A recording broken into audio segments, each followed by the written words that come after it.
আল্লাহর মেহবুব নবী সাল্লাল্লাহু তাআলা আলাইহি ওয়াসাল্লাম ইরশাদ করে, যে ব্যক্তি জুমার দিন গোসল করে, গোসল করার পরে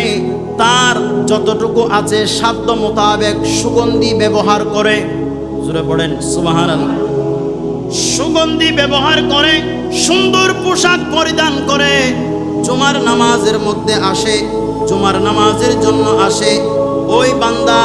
জুমার নামাজে এসে মসজিদে এসে নামাজ আদায় করে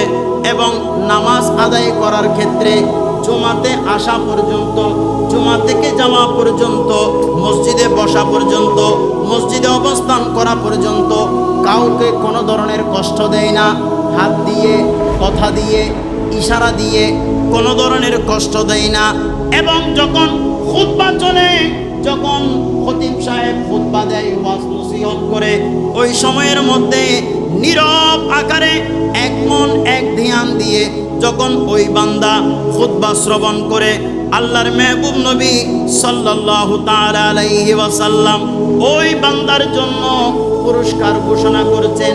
ওই বান্দা গত জুমা থেকে এই জুমা পর্যন্ত,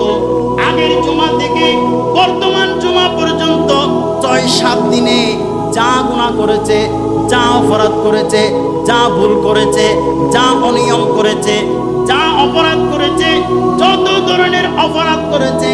শুধুমাত্র জুমার দিন গোসল করে সুগন্ধি ব্যবহার করে নামাজ আদায় করার জন্য, মানুষকে কষ্ট না দেওয়ার জন্য,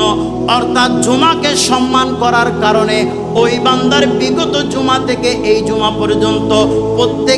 প্রত্যেক গুনাহগুলো আল্লাহ মাফ করে দেন।